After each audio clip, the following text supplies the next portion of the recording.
ఆంధ్రప్రదేశ్ మంత్రివర్గ సమావేశాన్ని సీఎం చంద్రబాబు అధ్యక్షతన సచివాలయంలో నిర్వహించారు.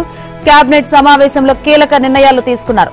వైసీపీ ప్రభుత్వంలో తీసుకువచ్చిన రివర్స్ టెండరింగ్ విధానాన్ని రద్దు చేసి పాత విధానం కొనసాగించేందుకు కేబినెట్ గ్రీన్ సిగ్నల్ ఇచ్చింది. సివిసి మార్గదర్శకాలకు అనుగుణంగా టెండర్ల విధానం అమలు చేస్తామన్నారు. ఎక్సైజ్ శాఖ పునర్వ్యవస్థీకరణకు రాష్ట్ర కేబినెట్ ఆమోదం తెలిపింది. స్పెషల్ ఎన్ఫోర్స్మెంట్ బ్యూరో రద్దుకు తీర్మానించింది. జగన్ సర్కార్ 2019లో తెచ్చిన రివర్స్ టెండరింగ్ విధానాన్ని రద్దు చేయాలని, దాని స్థానంలో సెంట్రల్ విజిలెన్స్ కమిషన్ మార్గదర్శకాలతో కూడిన సంప్రదాయ టెండర్ విధానం అమలు చేయాలని నిశ్చయించింది. సాగునీటి వినియోగదారుల సంఘాలకు 3 నెలల్లో ఎన్నికలు నిర్వహించాలని నిర్ణయించింది. ఆ వివరాలను సమాచార శాఖ డైరెక్టర్ హిమాంశు శుక్లాతో కలిసి మంత్రి కొలుసు పార్థసారథి విలేకరులకు తెలిపారు. గత ప్రభుత్వ ఎక్సైజ్ పాలసీ వల్ల రాష్ట్రానికి 18,860 కోట్ల నష్టం వాటిల్లిందని, ప్రజల ఆరోగ్యాలు కూడా దెబ్బతిన్నాయని, ఈ నేపథ్యంలో నూతన ఎక్సైజ్ పాలసీ తీసుకురావాలని చంద్రబాబు సూచించారని చెప్పారు. ఇక 2019కు ముందు ఎగ్జిక్యూటివ్, ఎన్ఫోర్స్మెంట్, డిస్టిలరీ విభాగాలు ఒకే లైన్ ఆఫ్ కంట్రోల్లో సమర్థంగా పనిచేసేవి. 2020 మేలో సెబ్ ఏర్పాటుతో ఎక్సైజ్ సిబ్బందికి సెబ్కి మధ్య సమన్వయ లోపం ఏర్పడింది. దీంతో గత 5 ఏళ్లలో ఎన్టీపీఎల్ నేరాల సంఖ్య 66% పెరిగింది. గత ప్రభుత్వం సెబ్ను ఆదాయం పెంచేందుకు వినియోగించలేదు. సెబ్లోని సిబ్బందిని ఎక్సైజ్ శాఖలో ఉంచాలని కేబినెట్ ప్రతిపాదించిందని చెప్పారు. సాగునీటి సంఘాల ఓటర్ల జాబితాలో లిఫ్ట్ ఇరిగేషన్ ప్రాజెక్టుల పరిధిలోని ఓటర్లను కలిపి ఎన్నికలు నిర్వహించేందుకు చర్యలు తీసుకోనున్నట్లు తెలిపారు. తుంగభద్ర ప్రాజెక్టు గేటు కొట్టుకుపోయిందని సీఎం చంద్రబాబు సమయస్ఫూర్తితో కర్ణాటక ప్రభుత్వ సమన్వయంతో 3 రోజుల్లోనే సమస్యను పరిష్కరించామని తెలిపారు. పోలవరం ప్రాజెక్టు తొలి దశకు 12,127 కోట్లు ఇచ్చేందుకు మోదీ ప్రభుత్వం అంగీకరించిందని ముఖ్యమంత్రి చంద్రబాబు వెల్లడించారు. ఇక కొత్త డయాఫ్రమ్ వాల్ నిర్మాణం సహా మిగిలిన హెడ్ వర్క్స్ పనులు 2027 మార్చి నాటికి పూర్తవుతాయని ప్రకటించారు. ఇందుకు గాను ప్రధానికి కేంద్ర ఆర్థిక మంత్రి నిర్మలా సీతారామన్కు ధన్యవాదాలు తెలిపారు. పోలవరం తొలి దశ పనులకు నిధులు మంజూరు చేస్తూ కేంద్ర కేబినెట్ నిర్ణయం తీసుకున్నందున హెడ్ వర్క్స్ పనుల కార్యాచరణను సిద్ధం చేస్తున్నామని చెప్పారు. రాష్ట్ర మంత్రివర్గ సమావేశం జరుగుతున్న సమయంలోనే కేంద్ర కేబినెట్ నిర్ణయాల గురించి తెలిసింది. దీంతో మంత్రివర్గ సమావేశం ముగిసిన వెంటనే చంద్రబాబు విలేకరుల సమావేశం నిర్వహించారు. పోలవరం ప్రాజెక్టుకు, పారిశ్రామిక కారిడార్లకు ఆర్థికంగా కేంద్రం సహకరిస్తుందని, ఇందుకు ప్రధానికి ధన్యవాదాలు తెలుపుతున్నామని చెప్పారు. రాష్ట్రంలో పాటు పోలవరం ప్రాజెక్టు కూడా 2019లో సీఎం రూపంలో జగన్మోహన్ రెడ్డి అనే శనిగ్రహం ఆవహించిందని చంద్రబాబు విరుచుపడ్డారు. ముఖ్యమంత్రిగా ప్రమాణ స్వీకారం చేసిన వెంటనే రివర్స్ టెండర్ పేరిట పోలవరం కాంట్రాక్టు సంస్థను మార్చేశారని మండిపడ్డారు. 2019 నుంచి 2021 నవంబర్ దాకా పనులే చేయలేదని, ఫలితంగా 2020లో వచ్చిన వరదకు డయాఫ్రమ్ వాల్ దెబ్బతిందని ఆగ్రహం వ్యక్తం చేశారు. కేంద్ర జలశక్తి శాఖ, కేంద్ర జల సంఘం, ఐఐటి హైదరాబాద్ తో అధ్యయనం చేయిస్తే జగన్ ప్రభుత్వ నిర్లక్ష్యం కారణంగా 2020 వరదలకు ఈ వాల్ దెబ్బతిన్నట్లు తేలిందన్నారు. గైడ్ బండ్ కుంగిపోయిందని, ఎగువ దిగువ కాఫర్ డ్యాంలకు సీపేజ్ వచ్చిందని గుర్తు చేశారు. టీడీపీ అధికారంలో ఉండగా 72% పనులు పూర్తి చేశామని, 48 రేడియల్ గేట్లు బిగించేందుకు వీలుగా సిద్ధం చేశామన్నారు. వైసీపీ ప్రభుత్వంలో ముంబై సినీ నటిని వేధించిన వ్యవహారంపై సీఎం చంద్రబాబు స్పందించారు. వైసీపీకి చెందిన కొందరు మాజీ ఎమ్మెల్యేలు, ఎమ్మెల్సీలు డర్టీ ఫెలోస్ లా తయారయ్యారన్నారు. ఇంత వ్యవహారం జరుగుతున్న తర్వాత ఆ పార్టీ అధ్యక్షుడు వైఎస్ జగన్ స్పందించకపోవడం దారుణమన్నారు. పత్రికల్లో ఇలాంటి వార్తలు చదువుతున్నప్పుడు బాధేస్తుందని చంద్రబాబు ఆవేదన వ్యక్తం చేశారు. ఇదే అంశంపై డీజీపీ ద్వారకా తిరుమలరావు స్పందించారు. ఈ కేసులో కొంతమంది అధికారుల ప్రమేయం ఉందన్న అంశంపై విచారణ జరుగుతుందన్నారు. తప్పు ఎవరు చేసినా, ఏ స్థాయి వాళ్ళు చేసినా బాధ్యత వహించాల్సిందేనని స్పష్టం చేశారు. విచారణ తర్వాత నిజాలు నిర్ధారణ అయితే చర్యలు తీసుకుంటామన్నారు. వైసీపీ అధినేత వైఎస్ జగన్మోహన్ రెడ్డికి ఆ పార్టీ నేతలు భారీ షాక్ ఇచ్చారు. ఆయనకు అత్యంత సన్నిహితులుగా ఉన్న రాజ్యసభ సభ్యుడు, మాజీ మంత్రి మోపిదేవి వెంకటరమణారావు, చేనేత వర్గానికి చెందిన ఎమ్మెల్సీ పోతుల సునీత వైసీపీకి గుడ్ బై చెప్పారు. మోపిదేవి దారిలోనే వైసీపీకి చెందిన ఇంకో రాజ్యసభ సభ్యుడు బీదా మస్తాన్రావు కూడా పదవికి, పార్టీకి రాజీనామా చేయనున్నట్లు రాజకీయ వర్గాలు చెబుతున్నాయి. వీరిద్దరూ గురువారం ఢిల్లీలో రాజ్యసభ చైర్మన్, ఉపరాష్ట్రపతి జగదీప్ ధన్ఖడ్ ను కలిసి రాజ్యసభ సభ్యత్వాలకు రాజీనామా సమర్పించబోతున్నట్లు వైసీపీ వర్గాలు కూడా వెల్లడించాయి. ఇంకొందరు రాజ్యసభ ఎంపీలు ఆళ్ల అయోధ్య రామిరెడ్డి, పిల్లి సుభాష్ చంద్రబోస్, మేడ రఘునాథ్ రెడ్డి, ఆర్ కృష్ణయ్య, గొల్ల బాబురావుతో పాటు మరికొందరు కీలక నేతలు పార్టీని వీడబోతున్నారని జోరుగా ప్రచారం సాగుతోంది. వైసీపీలో కొనసాగితే తమకు భవిష్యత్తు ఉండదని వారు భావిస్తున్నట్లు సమాచారం. రాజ్యసభలో ఆ పార్టీకి 11 మంది ఎంపీలు ఉండగా ఇక అక్కడ మిగిలేది జగన్ చిన్నాన, వైవి సుబ్బారెడ్డి, విజయసాయిరెడ్డి, నిరంజన్ రెడ్డి మాత్రమేనని అంటున్నారు. సార్వత్రిక ఎన్నికల్లో ఓడిపోయినంత మాత్రాన తమను తక్కువ అంచనా వేయొద్దని, రాజ్యసభలో తమ పార్టీకి 11 మంది సభ్యులు ఉన్నారని, లోక్సభలో 4 ఎంపీలు ఉన్నారని, ఉభయ సభలో పెద్ద మెజార్టీ లేని బీజేపీ తమపై ఆధారపడాల్సిందేనని జగన్, విజయసాయిరెడ్డి ఇటీవల కాలంలో పదే పదే అంటున్నారు. ఇప్పుడు ఆ బలమే తరిగిపోతుండడం గమనార్హం. అత్యంత కీలకమైన రాజ్యసభ సభ్యులే పార్టీని వీడుతున్నారంటే పార్టీపై జగన్ పట్టు కోల్పోతున్నట్లు స్పష్టమవుతుందని రాజకీయ వర్గాలు చెబుతున్నాయి. ప్రజలతో పాటు పోలీస్ శాఖకు సవాల్గా మారుతున్న సైబర్ నేరాల నియంత్రణకు ప్రతి జిల్లాలోనూ సైబర్ పోలీస్ స్టేషన్లు ఏర్పాటు చేయనున్నట్లు డీజీపీ ద్వారకా తిరుమలరావు తెలిపారు. విశాఖ నగరంతో పాటు ఉత్తరాంధ్ర జిల్లాలో పోలీసుల పనితీరు, గంజాయి, డ్రగ్స్ నియంత్రణ, సైబర్ క్రైమ్ కేసుల పెరుగుదల, పరిశ్రమల్లో జరుగుతున్న ప్రమాదాలపై విశాఖ రేంజ్ పరిధిలోని జిల్లాల ఎస్పీలు, డీఐజీ, ఐజీ స్థాయి అధికారులతో విశాఖలో ఆయన సమీక్షించారు. సైబర్ క్రైమ్ నియంత్రణకు సబ్ డివిజన్ స్థాయిలో ప్రత్యేకంగా టీంలను ఏర్పాటు చేస్తామన్నారు. గంజాయి నియంత్రణకు రాష్ట్ర ప్రభుత్వం అధిక ప్రాధాన్యం ఇస్తోందన్నారు. దీనికోసం ఇప్పటికే 5 మంత్రులతో సబ్ కమిటీని ఏర్పాటు చేసిందన్నారు. గంజాయి, మాదక ద్రవ్యాల నియంత్రణ కోసమే ప్రత్యేకంగా పనిచేసేలా యాంటీ నార్కోటిక్ టాస్క్ ఫోర్స్ రూపకల్పన చేశామన్నారు. దీనికి ఇన్ఛార్జిగా ఐజీ స్థాయి అధికారి ఆకే రవికృష్ణను నియమించమన్నారు. ఎక్కడైనా గంజాయి సమాచారాన్ని పోలీసులకు చేరవేసేందుకు వీలుగా టోల్ ఫ్రీ నెంబర్ 1972 అందుబాటులోకి తెస్తామన్నారు. మదనపల్లె ఫైళ్ల దహనం కేసు దర్యాప్తులో ఉందని డీజీపీ చెప్పారు. ఈ ఫైళ్లను దహనం చేసిన వారెవరో తెలిసిందని, అయితే వారి వెనుక ఉన్నవారనేది గుర్తించే పనిలో ఉన్నామన్నారు.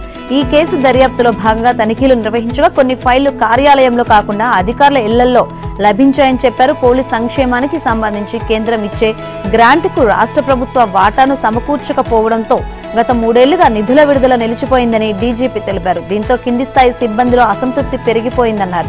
ఈ విషయాన్ని సీఎం చంద్రబాబు దృష్టికి తీసుకువెళ్లగా వెంటనే 64.2 కోట్లు విడుదల చేశారని తెలిపారు. చట్టాన్ని ఉల్లంఘించి ప్రజలను, టీడీపీ కార్యకర్తలను ఇబ్బంది పెట్టిన అధికారులపై చర్యలు తప్పవని మంత్రి నారా లోకేష్ స్పష్టం చేశారు. గుంటూరు జిల్లా మంగళగిరి శ్రీ లక్ష్మీనరసింహస్వామి వారి ఉత్తర వీధి ముఖద్వారాన్ని బుధవారం ప్రారంభించిన అనంతరం ఆయన మీడియాతో మాట్లాడారు. కూటమి ప్రభుత్వం అధికారంలోకి వచ్చిన తర్వాత రాష్ట్రంలో అందరికీ మాట్లాడే స్వేచ్ఛ లభించింది. మీడియా, ప్రజాప్రతినిధులకు, పులివెందుల ఎమ్మెల్యేకు కూడా స్వేచ్ఛ వచ్చింది. ఇసుక విధానాన్ని మరింత మెరుగుపరచాల్సిన అవసరం ఉంది. ఆరోగ్యశ్రీని రద్దు చేస్తారంటూ వైసీపీ దుష్ప్రచారం చేస్తోంది. ఆరోగ్యశ్రీని కేంద్రం చేపడుతున్న వైద్య కార్యక్రమాలతో అనుసంధానం చేసి మరింత బలోపేతం చేస్తామన్నారు. గత ప్రభుత్వం అవలంబించిన విధానాలను సమీక్షించి ప్రైవేటు పాఠశాలలకు ధీటుగా ప్రభుత్వ పాఠశాలలను తీర్చిదిద్దాం. వినాయక విగ్రహాల ఏర్పాటు గతంలో 6-7 వద్దకు వెళ్లి అనుమతులు తీసుకోవాల్సిన పరిస్థితి ఉండేది. పందిళ్ల అనుమతి కోసం 2014 నుంచి 19 మధ్య అవలంబించిన సింగిల్ విండో విధానాన్ని పునరుద్ధరిస్తామని, మంగళగిరిలో ట్రాఫిక్ నియంత్రణ, రోడ్ల విస్తరణపై కేంద్ర ప్రభుత్వ సంస్థతో ఒప్పందం కుదుర్చుకొని తదుపరి చర్యలు చేపడతామని లోకేష్ వెల్లడించారు. అలాగే శాంతి భద్రతల పరిరక్షణ కోసం విజువల్, ఇన్విజిబుల్ పోలీసింగ్ వ్యవస్థను మరింత పటిష్టం చేస్తాం. మంగళగిరి నియోజకవర్గంలో దశాబ్దాలుగా ప్రభుత్వ స్థలాల్లో నివాసం ఉంటున్న వారికి పట్టాలందిస్తామని ఇచ్చిన హామీకి కట్టుబడి ఉన్నాం. హైడ్రా తెలంగాణకు సంబంధించిన అంశం. రాజధాని అమరావతిలో ఎక్కడైనా అక్రమాలు జరిగితే అధికారులే పరిశీలించి తగిన చర్యలు తీసుకుంటారని మంత్రి లోకేష్ స్పష్టం చేశారు. ఏలూరు జిల్లాలోని నూజివీడు ట్రిపుల్ ఐటీకి జ్వరం వచ్చింది. ఈ క్యాంపస్లోని నూజివీడు, శ్రీకాకుళం ట్రిపుల్ ఐటీ కార్యకలాపాలు నిర్వహిస్తున్నారు. దాదాపు వారం రోజులుగా క్యాంపస్లోని విద్యార్థులు జ్వరాలతో బాధపడుతున్న అధికారులు మాత్రం వీటిని సాధారణ జ్వరాలేనని పట్టించుకోలేదు. దీంతో పెద్ద సంఖ్యలో విద్యార్థులు జ్వరాలు, వాంతులు, కడుపు నొప్పి బారిన పడ్డారు. ఇప్పటికే దాదాపు 300 మంది అనారోగ్యానికి గురైన విద్యార్థులు ఇంటిబాట పట్టారు. 3 రోజులుగా దాదాపు 200 మందికి పైగా విద్యార్థులు క్యాంపస్లోని ఆసుపత్రిలో ఓపీ రోగులుగా వైద్య సేవలు పొందుతున్నారు. ఇన్ పేషెంట్లుగా 15 మంది వరకు ఉన్నారు. విషయం తెలుసుకున్న Eluru DM and HO Sharmishtha, ఇతర వైద్య ఆరోగ్య సిబ్బంది నూజివీడు క్యాంపస్ ను సందర్శించి అక్కడి వైద్యులను వివరాలు అడిగి తెలుసుకున్నారు. పారిశుద్ధ్య విషయంలోనూ తక్షణ చర్యలు చేపట్టాలని ట్రిపుల్ ఐటీ ఏవో బి లక్ష్మణరావుకు సూచించారు. క్యాంపస్లోని మెస్లో విద్యార్థులకు అందుతున్న భోజనం నాసిరకంగానే ఉంటుందనే ఫిర్యాదులు వెల్లువెత్తుతున్నాయి. క్యాంపస్లో నిర్వహిస్తున్న దుకాణాల్లో విద్యార్థులకు బయట నుంచి అనేక రకాల ఆహార పదార్థాలు అందుతున్నాయని, మద్యం కూడా లోపలికి వస్తుందని చానాళ్లుగా ప్రచారం జరుగుతున్నా క్యాంపస్ అధికారులు దృష్టి పెట్టలేదనే ఆరోపణ ఉంది. క్యాంపస్ డైరెక్టర్ పూర్తి కాలం ఇక్కడ ఉండటం లేదని, ఓడి పేరుతో నెలలో ఎక్కువ రోజులు బయట గడుపుతున్నారని ఆరోపణలున్నాయి. కాగా IIITలో విద్యార్థుల జ్వరాలు బారిన పడ్డారని సమాచారం అందుకున్న విద్యాశాఖ మంత్రి నారా లోకేష్ స్పందించారు. విద్యార్థులకు తక్షణమే వైద్య సదుపాయం అందించి అక్కడ పరిస్థితిని చక్కదిద్దాలని సంబంధిత అధికారులకు ఆదేశించారు. శ్రీవారి భక్తులు ఎంతో ప్రీతితో స్వీకరించే లడ్డు ప్రసాదానికి పూర్వ వైభవం తీసుకొచ్చేందుకు టీటీడీ ప్రయత్నాలను ముమ్మరం చేస్తుంది. దీన్ని మరింత రుచికరంగా అందించడం కోసం పూర్వం లడ్డూల తయారీకి వాడిన నందిని నెయ్యిని తిరిగి వినియోగించాలని నిర్ణయించింది. టీటీడీ అధికారులు ఇటీవల కర్ణాటక మిల్క్ ఫెడరేషన్ తో సంప్రదింపులు జరిపారు. 2024-25కు గాను కేజీ ₹470 చొప్పున టీటీడీకి 350 టన్నుల నెయ్యిని సరఫరా చేసేందుకు టెండర్ ఖరారైంది. ఈ మేరకు 2 ట్యాంకర్లలో 20,000 కేజీల నెయ్యి 3 రోజుల క్రితం తిరుమలకు చేరుకుంది. ఈ నెయ్యి నమూనాలను పరీక్ష కోసం టీటీడీ ల్యాబ్కు పంపింది. రాష్ట్రంలో కూటమి ప్రభుత్వం ఏర్పాటైన తర్వాత టీటీడీ ఈవోగా శ్యామలరావును సీఎం చంద్రబాబు నియమించారు.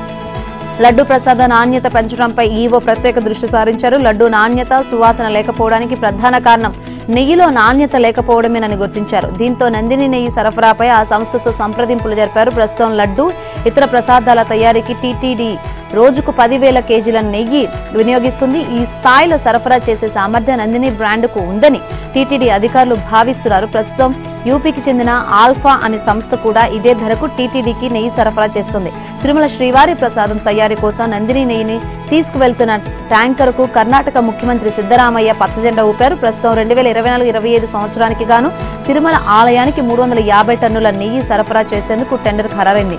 నందిని ఉత్పత్తుల నుంచి తిరుమలకు కొన్నేళ్లుగా అగ్ మార్క్ స్పెషల్ గ్రేడ్ ఆవు నెయ్యిని సరఫరా చేసేవారు. తర్వాత టెండర్ల ధరలో తేడాలతో పాటు గత టీటీడీ బోర్డు నిర్ణయాల కారణంగా సరఫరాను నిలిపివేసింది. సచివాలయంలో తెలంగాణ తల్లి విగ్రహ ప్రతిష్టాపనకు ముఖ్యమంత్రి భూమి పూజ చేశారు. ఈ సందర్భంగా ఆయన మాట్లాడుతూ పరిపాలనకు సచివాలయం గుండెకాయ లాంటిది, అందుకే ఆ ప్రాంగణంలో తెలంగాణ తల్లి విగ్రహం ఏర్పాటు చేయాలని నిర్ణయించామని అన్నారు.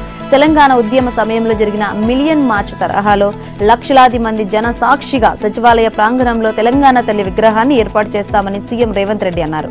ఈ ఏడాది డిసెంబర్ 9న ఈ కార్యక్రమం ఉంటుందని చెప్పారు. తెలంగాణ ఏర్పాటు ప్రక్రియ ప్రారంభమైనట్లుగా 2009 డిసెంబర్ 9న మన్మోహన్ సింగ్ నేతృత్వంలోని యూపీఏ ప్రభుత్వం ప్రకటించిందని, అదే రోజు తెలంగాణ రాష్ట్రాన్ని ఇచ్చిన సోనియా గాంధీ జన్మదినమని తెలిపారు. అందుకే తెలంగాణ ప్రజలకు ఆ రోజు పండుగ దినంగా భావిస్తున్నామని పేర్కొన్నారు.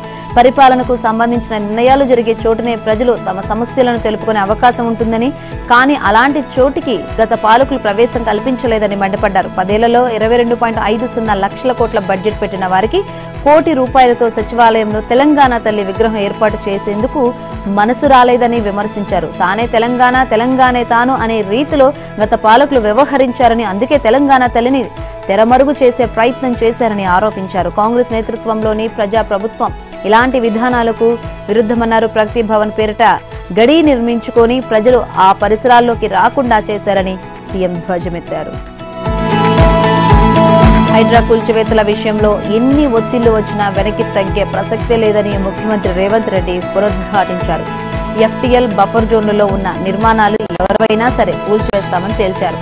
30 ఏళ్ల కిందట నిర్మించిన కట్టడాలైనా ఆక్రమణలో ఉన్నాయని తేలితే చర్యలుంటాయన్నారు. బుధవారం సచివాలయంలో మీడియాతో సీఎం ఇష్టాగోష్ఠిగా మాట్లాడారు. మొదటగా చెరువులను ఆక్రమించి కట్టిన నిర్మాణాలపై దృష్టి సారించామని, వాటిని తొలగించిన తర్వాత బఫర్ జోన్లు, నాలాలు, పార్కులు, ప్రభుత్వ భూములను ఆక్రమించి కట్టిన నిర్మాణాలపై చర్యలు తీసుకుంటామని చెప్పారు. తన కుటుంబ సభ్యులకైనా FTL బఫర్ జోన్లలో నిర్మాణాలున్నట్లు ఎవరైనా ఆధారాలు చూపిస్తే వాటిని కూడా కూల్చివేస్తామని స్పష్టం చేశారు. ప్రస్తుతానికి హైదరాబాద్కే హైడ్రా పరిమితమని, దీనికి పోలీస్ స్టేషన్ హోదా కూడా కల్పిస్తున్నామని ప్రకటించారు. ఔటర్ రింగ్ రోడ్డు బయట ఉన్న కొన్ని గ్రామ పంచాయతీలు కూడా హైడ్రా పరిధిలో ఉన్నాయని పేర్కొన్నారు. ఇతర పార్టీల ఎమ్మెల్యేలు కాంగ్రెస్ లో చేరేందుకు హైడ్రాను తెరపైకి తెచ్చారన్న ఆరోపణల్ని సీఎం ఖండించారు. హైడ్రా తొలుత కూల్చిన భవనాలు కాంగ్రెస్ నేత పల్లం రాజుకు చెందినవేనని గుర్తు చేశారు. ప్రభుత్వం తీసుకుంటున్న చర్యలకు పార్టీలోకి చేరికలకు ఎటువంటి సంబంధం లేదన్నారు. ఎవరినో భయపెట్టి పార్టీలోకి తీసుకోవాల్సిన అవసరం తమకు లేదని, తమ ప్రభుత్వానికి పూర్తి మెజారిటీ ఉందని అన్నారు. అయితే ఎవరికైనా ప్రభుత్వ విధానాలు నచ్చి పార్టీలోకి వస్తే చేర్చుకుంటామన్నారు. చెరువులను కబ్జా చేసి నిర్మాణాలను చేపట్టిన వారిని పార్టీ నుంచి సస్పెండ్ చేయాలని, ఈ విషయంలో మల్లారెడ్డి, పల్లా రాజేశ్వరరెడ్డి, మర్రి రాజశేఖర రెడ్డి ఇలా ఎవరైనా ఉపేక్షించకూడదని బీఆర్ఎస్ కు సూచించారు. జీహెచ్ఎంసీ పరిధిలో 1,00,000 వరకు అక్రమ నిర్మాణాలు ఉన్నాయని వారందరికీ నోటీసులు ఇస్తారా అని హైకోర్టు ప్రశ్నించింది. ముందు ప్రభుత్వ అధికారులకు చెందిన అక్రమ నిర్మాణాల నుంచి కూల్చివేతలు ప్రారంభించాలని ధర్మాసనం వ్యాఖ్యానించింది. కేవలం కొంతమందిని టార్గెట్ చేయకుండా అందరినీ ఒకే విధంగా చూడాలని పేర్కొంది. దుర్గం చెరువు పరిధిలో అక్రమ నిర్మాణాలు అన్నిటికీ నోటీసులు ఇచ్చారా అని ప్రశ్నించింది. అధికారుల నోటీసులను సవాల్ చేస్తూ దాఖలైన పిటిషన్లపై విచారణ సందర్భంగా ఈ వ్యాఖ్యలు చేసింది. దుర్గం చెరువు FTL బఫర్ జోన్లో నిర్మాణాలు చేపట్టారంటూ అధికారులు ఇచ్చిన నోటీసులను సవాల్ చేస్తూ 7 హైకోర్టులో పిటిషన్ దాఖలు చేశారు. వీటిపై జస్టిస్ విజయ్ సేన్ రెడ్డి ధర్మాసనం విచారణ చేపట్టింది. పిటిషనర్ల తరపు న్యాయవాదులు వాదనలు వినిపిస్తూ చట్టబద్ధంగా అనుమతులు తీసుకుని 500 గజాల్లో స్టిల్స్ 4 ఫ్లోర్ల నివాస గృహాలు నిర్మించుకున్నారన్నారు. అవి FTLలో ఉన్నాయని నోటీసులు ఇవ్వడం చెల్లదని పేర్కొన్నారు. ప్రభుత్వం తరపు న్యాయవాది వాదిస్తూ దుర్గం చెరువు ఆక్రమణలు కాలుష్యం అంశాన్ని చీఫ్ జస్టిస్ నేతృత్వంలోని డివిజన్ బెంచ్ సుమోటోగా విచారిస్తుందని, చెరువు పరిశీలనకు నిపుణుల కమిటీని సైతం వేసిందని పేర్కొన్నారు. ఇప్పటికే అన్ని శాఖల అధికారులకు నోటీసులు ఇచ్చిందన్నారు. FTL బఫర్ హద్దులు గుర్తించి ఫైనల్ నోటిఫికేషన్ ఇవ్వాలని CJ ఆదేశించారని తెలిపారు. ఈ వ్యవహారం చీఫ్ జస్టిస్ కోర్టులో ఉన్నందున పెండింగ్ లో ఉన్న ప్రజా ప్రయోజన వ్యాజ్యానికి ప్రస్తుతం పిటిషన్లను సైతం జత చేయాలని జస్టిస్ విజయ్ సేన్ రెడ్డి ధర్మాసనం ఆదేశించింది. ఢిల్లీ మద్యం కేసులో జైలు నుంచి విడుదలైన BRS ఎమ్మెల్సీ కవిత హైదరాబాద్ లోని తన నివాసానికి చేరుకున్నారు. కవితకు పార్టీ శ్రేణులు, కుటుంబ సభ్యులు ఘన స్వాగతం పలికారు. సుప్రీంకోర్టు బెయిల్ మంజూరు చేయడంతో మంగళవారం రాత్రి 9:10 తీహార్ జైలు నుంచి కవిత బయటకొచ్చారు. 9:40 ఢిల్లీ వసంత విహార్ లోని BRS కార్యాలయానికి చేరుకున్నారు. రాత్రి అక్కడే బస చేశారు. మధ్యాహ్నం రౌస్ ఎవెన్యూ కోర్టు విచారణ నేపథ్యంలో BRS భవన్ నుంచే కవిత వర్చువల్ గా హాజరయ్యారు. మధ్యాహ్నం 2:40 ఢిల్లీ నుంచి ప్రత్యేక విమానంలో హైదరాబాద్ కు బయలుదేరి సాయంత్రం 5:45 శంషాబాద్ విమానాశ్రయానికి చేరుకున్నారు. అక్కడ పార్టీ శ్రేణులు, మాజీ ఉప ముఖ్యమంత్రి మహమూద్ అలీ, ఎమ్మెల్సీ నవీన్ రెడ్డి కవితకు స్వాగతం పలికారు. అనంతరం భారీ కాన్వాయ్తో కవిత బంజారాహిల్స్ నివాసానికి బయలుదేరారు. CBI ఛార్జ్షీట్ పై బుధవారం ఢిల్లీ రౌస్ ఎవెన్యూ కోర్టులో రెగ్యులర్ విచారణ జరిగింది. కవితకు మంగళవారమే బెయిల్ రావడంతో కోర్టు అనుమతితో విచారణకు ఆమె వర్చువల్ గా హాజరయ్యారు. CBI ఛార్జ్షీట్ ఫైలింగ్ సరిగా లేదని గతంలోనే కోర్టు దృష్టికి న్యాయవాదులు తీసుకెళ్లగా అదే విషయాన్ని మరోసారి కోర్టు దృష్టికి తీసుకువెళ్లారు. CBI ఛార్జ్షీట్ దాఖలు చేసిందని, అయితే ఆ కాగితాల్లో నాణ్యత లేదని, దీనివల్ల కోర్టు విచారణలో వాదనలు వినిపించడానికి ఇబ్బందిగా ఉంటుందని తెలిపారు. ఛార్జ్షీట్ ఫైలింగ్ ప్రక్రియను సరిచేసి నిందితుల తరపున న్యాయవాదులకు సెప్టెంబర్ 4వ తేదీలోపు ఆ కాపీలను అందజేయాలని న్యాయమూర్తి ఆదేశించారు. తదుపరి విచారణ జన్వాడలో KTR ఫామ్ హౌస్ కు సంబంధించి ఎలాంటి అనుమతులు తీసుకోలేదని తెలిసింది. రంగారెడ్డి జిల్లా శంకరపల్లి మండలంలోని జన్వాడ ప్రాంతమంతా 111 జీవో పరిధిలో ఉంది. ఇక్కడ 2013-14 మధ్య ఫామ్ హౌస్ నిర్మించినట్లు స్థానికులు చెబుతున్నారు. దీనికి సంబంధించి అప్పటి గ్రామ పంచాయతీ కార్యదర్శి ఎలాంటి అనుమతులు ఇవ్వలేదు. కానీ ఆ ఇంటికి నెంబర్ కేటాయించి ఏటా పన్ను వసూలు చేస్తున్నట్లు తెలుస్తోంది. సర్వే నెంబర్ 3117లో 362 గజాల్లో ఇంటి నిర్మాణం ఉన్నట్లు పంచాయతీ రికార్డులో ఉండగా ఫామ్ హౌస్ 1210 గజాల్లో ఉందని వార్తలు వినిపిస్తున్నాయి. ఇక 111 జీవో పరిధిలో కాంక్రీట్ తో నిర్మాణాలు చేపట్టరాదనే నిబంధనలు ఉండగా అందుకు విరుద్ధంగా ఫామ్ హౌస్ 3 అంతస్తుల్లో నిర్మించారు. మరోవైపు జన్వాడ ఫామ్ హౌస్ వద్ద నిన్న కూడా రెవెన్యూ అధికారులు సర్వే కొనసాగింది. చేవెళ్ల రెవెన్యూ డివిజన్ సర్వే విభాగం డిప్యూటీ ఇన్స్పెక్టర్ రత్నాకర్ రావు ఆధ్వర్యంలో శంకరపల్లి RI తేజ, సర్వేయర్ సాయి తేజ, నీటిపారుదల శాఖ వర్క్ ఇన్స్పెక్టర్ లింగం తదితరులు మియాఖాన్ గడ్డ నుంచి జన్వాడ ఫామ్ హౌస్ మీదుగా శంకరపల్లి మండల సరిహద్దు వరకు 500 మీటర్ల మేర సర్వే చేపట్టారు. డిజిటల్ సర్వే మిషన్ తో ఫిరంగి కాలువను పరిశీలించారు. కాలువతో బఫర్ జోన్ ప్రాంతం ఏ మేరకు ఆక్రమణకు గురైందనే విషయాన్ని ఆరా తీశారు. 1-2 రోజుల్లో మరోసారి సర్వే చేపట్టి పూర్తి వివరాలతో కలెక్టర్ కు నివేదిక అందజేస్తామని అధికారులు తెలిపారు. చేవెళ్ల ఎమ్మెల్యే కాలే యాదయ్యకు నిరసన సాగ తగిలింది. షాబాద్ మండలంలో CMRF చెక్కులను పంపిణీ చేసేందుకు వెళ్తున్న ఎమ్మెల్యేను భీమ్ భారత్ వర్గం నేతలు అడ్డుకున్నారు. ఎమ్మెల్యే కాన్వాయ్పై కోడిగుడ్లతో దాడి చేశారు. కాలే యాదయ్యకు వ్యతిరేకంగా పెద్ద ఎత్తున స్లోగాన్స్ ఇచ్చారు. దీంతో షాబాద్లో కొంతసేపు ఉద్రిక్తత ఏర్పడింది. ఎమ్మెల్యే వెనక్కి వెళ్లిపోవాలంటూ ఆందోళన చేశారు. దీంతో వారిని అడ్డుకునేందుకు యాదయ్య వర్గం ప్రయత్నించింది. దీంతో ఇరు వర్గాల మధ్య కాసేపు వాగ్వాదం చోటు చేసుకుంది. రంగంలోకి దిగిన పోలీసులు ఆందోళనకారులను అక్కడి నుంచి పంపించేశారు. తూర్పు మధ్య బంగాళాఖాత పరిసరాల్లో ఉపరితల ఆవర్తనం ఏర్పడింది. దీని ప్రభావంతో ఉత్తర, దానికి ఆనుకొని మధ్య బంగాళాఖాతంలో అల్పపీడనం ఏర్పడనుంది. తర్వాత 2 రోజుల్లో అది పశ్చిమ వాయువ్యంగా పయనించి దక్షిణ ఒడిశా, ఉత్తర కోస్తా వైపు రానుందని వాతావరణ శాఖ తెలిపింది. ఆ ప్రభావంతో ఉత్తర కోస్తాలో అనేక చోట్ల, రాయలసీమ, దక్షిణ కోస్తాలో పలు చోట్ల వర్షాలు, ఉత్తర కోస్తాలో అక్కడక్కడ భారీ వర్షాలు కురుస్తాయని వాతావరణ శాఖ తెలిపింది. ఈ నెల 30-31 తేదీలో శ్రీకాకుళం నుంచి కృష్ణా జిల్లా వరకు పలు చోట్ల భారీ వర్షాలు కురుస్తాయని, వచ్చే నెల 1వ తేదీ వరకు వర్షాలు కురుస్తాయని పేర్కొంది. వచ్చే నెల 1వ తేదీ వరకు ఉత్తరాంధ్ర తీరం వెంబడి బలమైన గాలులు వీస్తాయని, మత్స్యకారులు సముద్రంలో చేపల వేటకు వెళ్లరాదని హెచ్చరించింది. కాగా కోస్తాలో అనేక చోట్ల బుధవారం ఎండ తీవ్రత, ఉక్కపోత కొనసాగాయి. అటు ఉపరితల ఆవర్తనం, ఇటు ఎండ తీవ్రతతో వాతావరణ అనిశ్చితి నెలకొని ఉత్తర కోస్తాలో పలు చోట్ల ఒక మోస్తరు వర్షం కురిసింది. జంగమేశ్వరపురంలో 38 డిగ్రీల ఉష్ణోగ్రత నమోదైంది.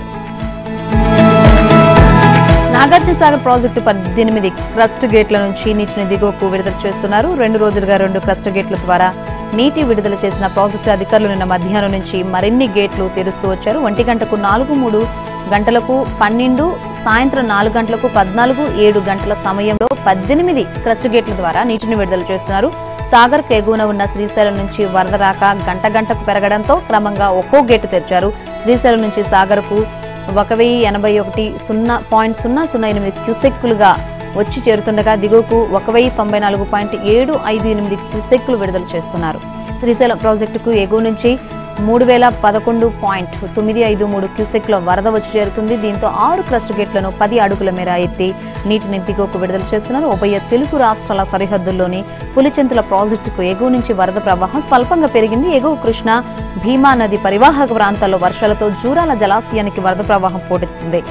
దీంతో 3 లక్షల క్యూసెక్కులకు శ్రీశైలం ప్రాజెక్టును విడుదల చేస్తున్నారు. జూరాల నుంచి 2,85,409 క్యూసెక్కులు, సుంకేసుల నుంచి 962 క్యూసెక్కుల, మొత్తం 2,86,370 క్యూసెక్కుల వరద వస్తుంది. రాత్రి 9 గంటల సమయానికి జలాశయానికి 2,71,344 క్యూసెక్కుల వరద నీరు వచ్చి చేరింది. శ్రీశైలం జలాశయం పూర్తి స్థాయి నీటి మట్ట 885 అడుగులు కాగా ప్రస్తుత నీటి మట్ట 885 అడుగులుగా నమోదైంది. ఆంధ్రప్రదేశ్ జల విద్యుత్ కేంద్రం ద్వారా 30,826 క్యూసెక్లు, తెలంగాణ జల విద్యుత్ కేంద్రం ద్వారా 37,882 క్యూసెక్లు, జలాశయం 6 క్రస్ట్ గేట్ల ద్వారా 1,68,174 క్యూసెక్లు, మొత్తం 2,36,882 క్యూసెక్ల నీటిని విడుదల చేస్తున్నారు. గుజరాత్లో వరుసగా 4వ రోజు వర్షం పలు జిల్లాలను ముంచెత్తింది. వర్షాలు, వరదల కారణంగా గోడకూలి నీటిలో మునిగిన వేర్వేరు ఘటనలో గుజరాత్ వ్యాప్తంగా ఇప్పటి వరకు 16 మంది ప్రాణాలు కోల్పోయారు. వరద ప్రాంతాల్లో ఎన్డీఆర్ఎఫ్, ఎస్డీఆర్ఎఫ్ బృందాలు సహాయక చర్యలు చేపట్టాయి. సుమారు 8,500 మందిని సురక్షిత ప్రాంతాలకు తరలించారు. వర్షాల దెబ్బకు వడోదర నగరం అస్తవ్యస్తమైంది. విశ్వామిత్రి నది ఉధృతికి వరద నీరంతా వడోదరలోకి చేరుకుంది. అనేక వాహనాలు నీట మునిగాయి. చాలా కాలనీలు నీటిపై తేలుతున్నాయి. విశ్వామిత్రి నది పరివాహంలోని అనేక ఇళ్లు ఇంకా నీటిలోనే మునిగి నానుతున్నాయి. నవసారిలో 3,000 మందిని, వడోదర, ఖేడాలో 1000 మంది చొప్పున ప్రజలను సురక్షిత ప్రాంతాలకు తరలించారు. మచ్చు డ్యాం తెరిచిన కారణంగా మోర్బీలో వరద పోటెత్తుతున్నప్పటికీ పరిస్థితిని అదుపులో ఉందని అధికారులు తెలిపారు. జాతీయ రహదారిపై వరద నీటి ప్రవాహంలో వాహనాల రాకపోకలకు అంతరాయం కలుగుతోంది. అహ్మదాబాద్లోని గోద్రేజ్ సిటీ సమీపంలో అనేక రోడ్లు నీట మునిగాయి. ఇక సౌరాష్ట్ర ప్రాంతంలోని జిల్లాల్లోనే వరద ప్రభావం ఎక్కువగా ఉంది. దేవభూమి, ద్వారకా, జామ్నగర్, రాజ్కోట్ జిల్లాలో 24 గంటల వ్యవధిలో అతి భారీ వర్షాలు కురిశాయని గుజరాత్ అత్యవసర నిర్వహణ కేంద్రం తెలిపింది. దేవభూమి, ద్వారకా జిల్లాల్లోని కంబాలియా తాలూకాలో 45 సెంటీమీటర్ల కుండపోత కురిసింది. జామ్నగర్లో 38 సెంటీమీటర్లు, జామ్నగర్ జిల్లాలోని జంజోధ్పూర్ తాలూకా 32.9 సెంటీమీటర్ల వర్షపాతం నమోదైనట్లు అధికారులు తెలిపారు. గుజరాత్లోని మొత్తం 251 తాలూకులో 13 చోట్ల వర్షపాతం 20 సెంటీమీటర్లు పైగా నమోదైనట్లు అధికారులు వివరించారు. కేంద్ర కేబినెట్లో కీలక నిర్ణయాలు తీసుకున్నారు. ఏపీ, తెలంగాణ, బీహార్, యూపీ, పంజాబ్లో 28,000 కోట్లతో 12 ఇండస్ట్రియల్ స్మార్ట్ సిటీలను ఏర్పాటు చేయబోతున్నట్లు కేంద్ర మంత్రి అశ్విని వైష్ణవ్ వెల్లడించారు. ఇందులో తెలంగాణకు 1, ఏపీకి 2 ఇండస్ట్రియల్ స్మార్ట్ సిటీలను కేటాయించామన్నారు. తెలంగాణలోని జహీరాబాద్, ఏపీలోని ఒర్వకల్లు, కొప్పర్తి ప్రాంతాల్లో స్మార్ట్ సిటీలను ఏర్పాటు చేస్తామన్నారు. స్మార్ట్ సిటీల వల్ల 10 లక్షలకు పైగా ఉద్యోగాలు లభిస్తాయని అశ్విని వైష్ణవ్ తెలిపారు. తెలంగాణకు మరో 31 FM రేడియో స్టేషన్లు రానున్నాయి. రాష్ట్రంలో నగరాలుగా అభివృద్ధి చెందిన పలు పట్టణాలు, వ్యాపారాలు, వాణిజ్య కేంద్రాలుగా ఉన్న ప్రాంతాలకు ఇప్పటి వరకు ఈ సదుపాయం లేదు. తాజాగా కేంద్ర ప్రభుత్వం రాష్ట్రంలోని 10 నగరాల్లో 31 FM స్టేషన్లకు అనుమతి ఇవ్వాలని నిర్ణయించింది. బుధవారం కేంద్ర కేబినెట్ భేటీలో దేశవ్యాప్తంగా 234 నగరాల్లో 730 FM స్టేషన్లకు ఆమోదం తెలపగా ఆ జాబితాలో తెలంగాణకు చెందిన 10 నగరాలున్నాయి. ప్రధానంగా కేంద్ర ప్రభుత్వం మావోయిస్టు ప్రభావిత ప్రాంతాల్లో FM స్టేషన్లకు అవకాశం కల్పించింది. తెలంగాణలో మాత్రం అభివృద్ధి చెందుతున్న నగరాల్లో ఎఫ్ఎంకు పచ్చజెండా ఊపినట్లు తెలుస్తుంది. ఈ నిర్ణయంతో ప్రాంతీయ భాషలకు ప్రోత్సాహం అందించడంతో పాటు ఉపాధి కల్పనకు ముందడుగు పడుతుందని యష్మి వైష్ణవ్ తెలిపారు. ఆదిలాబాద్, కొత్తగూడెం వంటి వెనుకబడిన నగరాలు, పట్టణాలకు కూడా ఎఫ్ఎం సేవలు అందనున్నాయి. ఈ ప్రాంతాలకు యాస్పిరేషనల్ డిస్ట్రిక్ట్స్ కేటగిరీలో 3 చొప్పున ఎఫ్ఎం ఛానళ్లు మంజూరయ్యాయి. కరీంనగర్, ఖమ్మం నగరాలతో పాటు మహబూబ్ నగర్, మంచిర్యాల, నల్గొండ, రామగుండం, సూర్యాపేట ప్రాంతాలకు 3 ఎఫ్ఎం స్టేషన్లు రానున్నాయి. నిజామాబాద్ నగరానికి మాత్రం 4 ఛానల్స్ ను కేటాయించారు. బెంగాల్లో జూనియర్ వైద్యురాలి హత్యాచార ఘటన విషయంలో ఆందోళనలు కొనసాగిస్తున్న వైద్యులను ఉద్దేశిస్తూ సీఎం మమతా బెనర్జీ కీలక వ్యాఖ్యలు చేశారు. ఎఫ్ఐఆర్ నమోదు చేస్తే మీ జీవితాలు నాశనం అవుతాయి అంటూ హెచ్చరించారు. తృణమూల్ కాంగ్రెస్ ఛాత్ర పరిషత్ ఆవిర్భావ దినోత్సవ వేడుకలో ఆమె ఈ వ్యాఖ్యలు చేశారు. జూనియర్ డాక్టర్ల నిరసనకు నేను మద్దతిస్తున్నాను. ప్రభుత్వం మీకు వ్యతిరేకంగా ఎలాంటి చర్య తీసుకోదు. జూనియర్ వైద్యులు వెంటనే విధుల్లో చేరాలి. సర్వోన్నత న్యాయస్థానం సైతం ఇదే విజ్ఞప్తి చేసింది. ఈ నిరసనలో ఆగేలా చర్యలు తీసుకోవాల్సిన బాధ్యత రాష్ట్రానిదేనని సుప్రీంకోర్టు చెప్పింది. ఎఫ్ఐఆర్ నమోదు చేస్తే మీ భవిష్యత్తు నాశనం అవుతుంది. మీరు ఇప్పటికీ వీసా, పాస్పోర్ట్లు పొందలేరని మమతా పేర్కొన్నారు. అయితే సీఎం మమతా బెనర్జీ చేసిన వ్యాఖ్యలను జూనియర్ వైద్యులు ఖండించారు. తాము కేవలం న్యాయం మాత్రమే కోరుతున్నామన్నారు. తమ డిమాండ్లు నెరవేరే వరకు తిరిగి విధుల్లో చేరబోమని తేల్చెప్పారు. కోల్కతాలోని ఆర్జీకర్ వైద్య కళాశాలలో ఇటీవల జూనియర్ వైద్యురాలపై అత్యాచారం, హత్య ఘటన దేశవ్యాప్తంగా సంచలనం సృష్టించిన విషయం తెలిసింది. ఈ ఘటనను సుప్రీంకోర్టు సుమోటోగా స్వీకరించి విచారణ జరిపింది. బెంగాల్ ప్రభుత్వం ఆసుపత్రి యాజమాన్యం తీరుపై తీవ్ర అసహనం వ్యక్తం చేసింది. అదేవిధంగా నిరసనలు తెలుపుతున్న జూనియర్ వైద్యులు తిరిగి విధుల్లోకి చేరాలని సూచించింది. దేశంలో పలు చోట్ల ఇటీవల కాలుష్య తీవ్రత తగ్గినట్టు నివేదికలు వెల్లడిస్తున్నాయి. 2022లో కాలుష్య రేణువుల స్థాయి 19.3% తగ్గినట్లు తాజా నివేదిక పేర్కొంది. తద్వారా దేశ పౌరుల సగటు ఆయురార్థం ఏడాది పెరిగినట్లు అంచనా వేసింది. అయితే కొన్ని రాష్ట్రాల్లో కాలుష్యం తగ్గినా అనేక ప్రాంతాల్లో వీటి కాలుష్య ముప్పు అధికంగానే ఉంది అని తెలిపింది. కాలుష్య తీవ్రతకు సంబంధించి ఎయిర్ క్వాలిటీ లైఫ్ ఇండెక్స్ 2024ను యూనివర్సిటీ ఆఫ్ షికాగోలోని ఎనర్జీ పాలసీ ఇన్స్టిట్యూట్ రూపొందించింది. 2021తో పోలిస్తే 2022లో భారత్లో PM 2.5 స్థాయిలు క్యూబిన్ మీటర్కు 9 మైక్రోగ్రాములు తక్కువగా ఉన్నట్లు గుర్తించింది. బెంగాల్, జార్ఖండ్లోని పలు జిల్లాల్లో కాలుష్య స్థాయిలు గణనీయంగా క్షీణించినట్లు పేర్కొంది. కాలుష్య తగ్గిన భారత్లో 42% పౌరులు గాలి నాణ్యత ప్రమాణాల కంటే ఎక్కువగా ఉన్న ప్రాంతాల్లోని నివసిస్తున్నారని తాజా నివేదిక వెల్లడించింది. భారత్తో పాటు దక్షిణాసియా ప్రాంతాల్లో కాలుష్య స్థాయిలు తగ్గడానికి అక్కడే అనుకూల వాతావరణంతో పాటు ఉష్ణ విలోమాల సంఖ్య తగ్గడమే కారణమని పేర్కొంది. ప్రపంచ ఆరోగ్య సంస్థ ప్రమాణాల ప్రకారం కాలుష్య సూక్ష్మ రేణువుల స్థాయి క్యూబిక్ మీటర్కు 5 మైక్రోగ్రాముల వరకు మాత్రమే ఉండాలి. ఒకవేళ దీన్ని చేరుకోవడంలో భారత్ విఫలమైతే మాత్రం 3.6 ఏళ్ల ఆయుష్ను కోల్పోయే ప్రమాదం ఉందని తాజా నివేదిక వెల్లడించింది. WHO ప్రమాణాలను చేరుకుంటే మాత్రం దేశ రాజధాని ఢిల్లీ వాసుల సగటు ఆయురార్థం 7.8 ఏళ్లు పెరుగుతుందని తెలిపింది. దేశంలో అనేక చోట్ల కాలుష్య స్థాయిలు ప్రమాదకర స్థాయిలో ఉన్నప్పటికీ వాటిని తగ్గించేందుకు భారత్ వినూత్న విధానాలను అనుసరిస్తుందని ఎనర్జీ పాలసీ ఇన్స్టిట్యూట్ పరిశోధకులు వెల్లడించారు. 2019లో గుజరాత్లో చేపట్టిన చర్యలతో సూరత్ 20-30% కాలుష్యాన్ని తగ్గించినట్టు చెప్పారు. ఇదే విధానాలను ఇతర నగరాలు, రాష్ట్రాల్లో అమలు చేసేందుకు ప్రయత్నాలు జరుగుతున్నాయని, తద్వారా గాలి నాణ్యతను పెంచడం సాధ్యమేనని అభిప్రాయపడ్డారు. ఈ సందర్భంగా నివాస ప్రాంతాల్లో కాలుష్య ఉద్గారాలను తగ్గించేందుకు ప్రధానమంత్రి ఉజ్వల్ యోజన పథకాన్ని తాజా నివేదిక ప్రశంసించింది.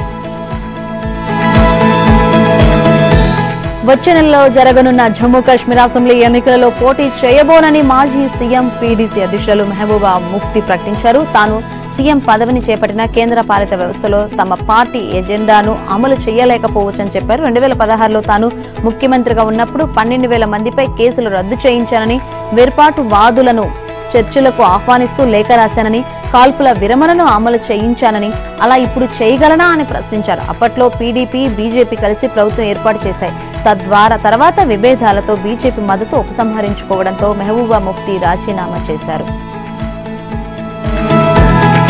ఎన్ఫోర్స్మెంట్ డైరెక్టరేట్ మనీ లాండరింగ్ కేసులోనూ బెయిల్ నియమం వర్తిస్తుందని సుప్రీంకోర్టు తేల్చెప్పింది. మనీ లాండరింగ్ కేసులకు బెయిల్ నియమం, జైలు మినహాయింపు అనే సాధారణ న్యాయ సూత్రం వర్తిస్తుంది. వ్యక్తి స్వేచ్ఛ అనేది ఎప్పటికీ నియమమే. దాన్ని కోల్పోవాల్సి వస్తే అది చట్టబద్ధంగానే జరగాలి. మనీ లాండరింగ్ నిరోధక చట్టం కింద బెయిల్ కోసం విధించిన కఠిన షరతులు ఈ నిబంధనను అధిగమిస్తాయి. ఈడీ కస్టడీలో ఉన్నప్పుడు నిందితుడు నేర అంగీకారం అనేది సాక్ష్యాధారాల చట్టంలోని సెక్షన్ 25 మేరకు అసలు సాక్ష్యంగా పరిగణించలేదని పేర్కొంది. అక్రమ్ మైనింగ్ వ్యవహారంలో జార్ఖండ్ సీఎం హేమంత్ సోరెన్ సహాయకుడు ప్రేమ్ ప్రకాష్ బెయిల్ పిటిషన్ విచారణ సందర్భంగా సర్వోన్నత న్యాయస్థానం ఈ మేరకు స్పందించింది. ఢిల్లీ మద్యం కుంభకోణానికి సంబంధించి ఆప్ నేత మనీష్ సిసోడియాపై నమోదైన మనీ లాండరింగ్ కేసులో ఆగస్టు 9 ఇచ్చిన తీర్పును justice B R Gavai, justice K V Viswanathan ధర్మాసనం ప్రస్తావించింది. బెయిల్ అనేది నియమమని, జైలు మినహాయింపు అని తాము చెప్పిన విషయాన్ని గుర్తు చేసింది. PMLA చట్టంలోని సెక్షన్ 45 ప్రకారం నిందితుడికి విధించిన బెయిల్ షరతులు అతడు స్వేచ్ఛను హరించాలనే కొత్త సిద్ధాంతాన్ని లిఖించలేదని పేర్కొంది. ప్రేమ్ ప్రకాష్ ప్రాథమికంగా నేరం చేసినట్లుగాని, బయటకొస్తే సాక్షులను ప్రభావితం చేయగలరని చెప్పడానికి గానీ ఆధారాలు లేవని తెలిపింది. అందుకే అతడికి 5 లక్షల విలువైన బాండ్, ఇద్దరి పూచికత్తుతో షరతులతో కూడిన బెయిల్ మంజూరు చేస్తున్నట్లు పేర్కొంది. మార్చి 22న జార్ఖండ్ హైకోర్టు బెయిల్ ను తిరస్కరిస్తూ ఇచ్చిన ఉత్తర్వులను కోర్టు కొట్టేసి మరణించినట్లు పేర్కొన్నారు. కెనడా ప్రభుత్వం ఇటీవల తీసుకొచ్చిన నూతన వలస విధానంపై ఆ దేశంలో ఉంటున్న భారతీయ విద్యార్థుల నుంచి తీవ్ర నిరసన వ్యక్తమవుతుంది. తమను వెనక్కి పంపుతారేమోనన్న ఆందోళనతో భారతీయ విద్యార్థులు కెనడా ప్రభుత్వ తీరుకు వ్యతిరేకంగా నిరసన కార్యక్రమాలు చేపడుతున్నారు. ప్రస్తుతం కెనడా ప్రభుత్వం తెచ్చిన కొత్త వలస విధానంతో దాదాపు 70,000 మంది విద్యార్థుల భవిష్యత్ ప్రమాదంలో పడింది. తమను వెనక్కి పంపుతారనే ఆందోళన విద్యార్థులు నెలకొంది. దీంతో విద్యార్థులు ఆందోళనకు దిగుతున్నారు.